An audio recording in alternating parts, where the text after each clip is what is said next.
L'aube d'une ère nouvelle. La troisième dynastie de l'Égypte ancienne marque un tournant dans l'histoire du pays. Après la période tinnite, s'ouvre une ère de prospérité et d'innovation. Cette période est caractérisée par des progrès architecturaux étonnants et un essor culturel sans précédent. C'est l'époque où l'Égypte commence à affirmer sa puissance et sa grandeur au monde entier. La troisième dynastie, qui s'étend approximativement de 2686 à 2613 avant Jésus-Christ, est considérée comme le début de l'Ancien Empire. Le pays est unifié et gouverné d'une main de maître par des pharaons puissants. L'agriculture est florissante grâce aux crues nourricières du Nil. Près de Memphis se trouve Saqqara, la nécropole royale, où seront érigés les monuments les plus impressionnants de la troisième dynastie. Djoser, l'architecte royal. Le pharaon le plus célèbre de la troisième dynastie est sans aucun doute Djoser. Son règne marque un tournant dans l'architecture égyptienne avec l'avènement de la pyramide à degrés. Djoser est connu pour son projet architectural ambitieux, la construction de son complexe funéraire à Saqqara. Ce complexe, conçu par l'architecte Imhotep, est révolutionnaire pour l'époque. La pyramide à degrés de Djoser est la première structure en pierre de cette ampleur dans l'histoire de l'humanité. Elle est composée de 6 mastabas superposés, atteignant une hauteur vertigineuse de plus de 60 mètres.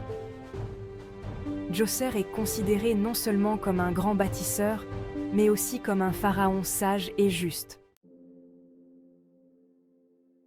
La naissance de la pyramide. La pyramide à degrés de Djoser est une innovation majeure. Elle marque une rupture avec les anciennes formes de tombes royales, les mastabas. La pyramide symbolise la puissance du pharaon et son ascension vers le ciel, vers le dieu soleil, Ré. La construction de la pyramide est un exploit technique nécessitant une organisation et une main-d'œuvre considérable. Des milliers d'ouvriers travaillant sans relâche pendant des années pour assembler les blocs de pierre. La précision de l'assemblage est remarquable, témoignant d'un savoir-faire exceptionnel. La pyramide n'est pas seulement un tombeau, mais un complexe funéraire avec des temples et des galeries souterraines. L'invention de la pyramide aura une influence considérable sur l'architecture égyptienne pour les siècles à venir. Sekhemkhet et Kaaba, mystère et construction.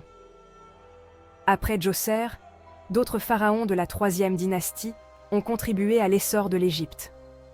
Sekhemkhet, le successeur de Djoser, entreprend la construction de sa propre pyramide à degrés à Saqqara, mais elle ne verra jamais le jour.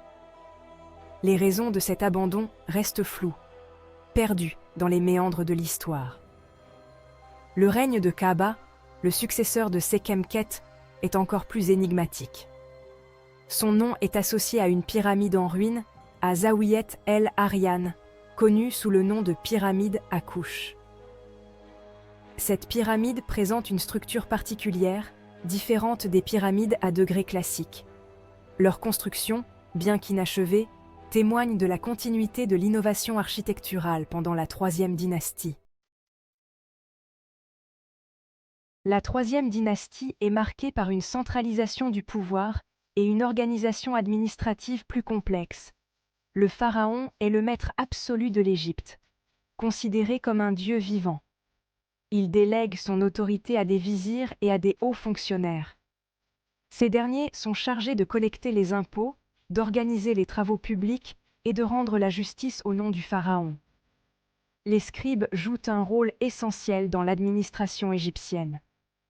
Ils enregistrent tout, les récoltes, les impôts, les lois, les événements historiques, rien ne leur échappe. L'Égypte est divisée en nomes, provinces administrées par des nomarques. La centralisation du pouvoir permet de garantir la stabilité du pays et de lancer de grands projets, comme la construction des pyramides. Les fonctionnaires royaux constituent l'épine dorsale de l'administration égyptienne.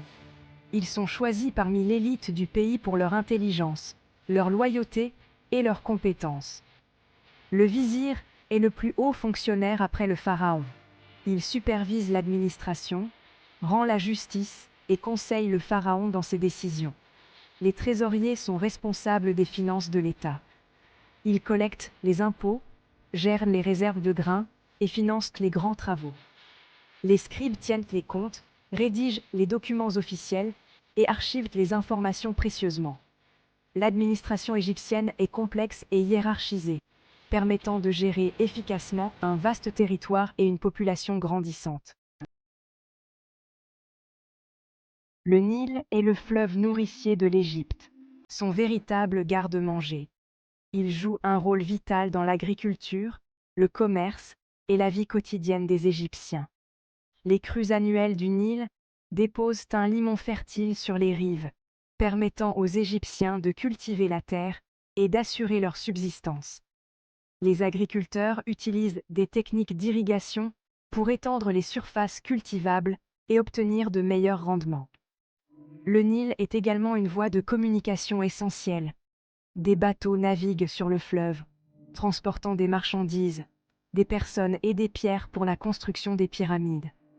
Le Nil permet de relier les différentes régions du pays et de faciliter les échanges commerciaux. Les Égyptiens vouent un véritable culte au Nil, le considérant comme un dieu bienfaisant qui leur apporte la vie.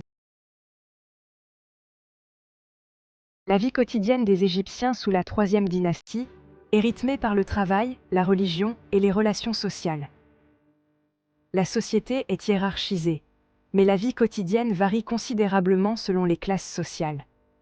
Les paysans constituent la majorité de la population, travaillant dur dans les champs pour cultiver la terre et nourrir le pays. Les artisans exercent divers métiers, potiers, tisserands, menuisiers, forgerons, etc. Les nobles et les hauts fonctionnaires vivent dans des maisons confortables, entourés de serviteurs. La religion occupe une place importante dans la vie des Égyptiens, qui croient en de nombreux dieux et déesses. La vie après la mort est une préoccupation constante. Les Égyptiens préparent leur voyage dans l'au-delà en construisant des tombes et en faisant des offrandes aux dieux. La troisième dynastie est une période d'épanouissement artistique. L'art égyptien se caractérise par son style unique, reconnaissable entre tous. Les artistes égyptiens excellent dans la sculpture, la peinture et l'artisanat. Les sculptures de la troisième dynastie sont souvent monumentales, comme les statues royales représentant les pharaons. Le style est réaliste, mais aussi idéalisé. La peinture égyptienne est également très codifiée, avec des personnages représentés de profil et des couleurs vives et symboliques.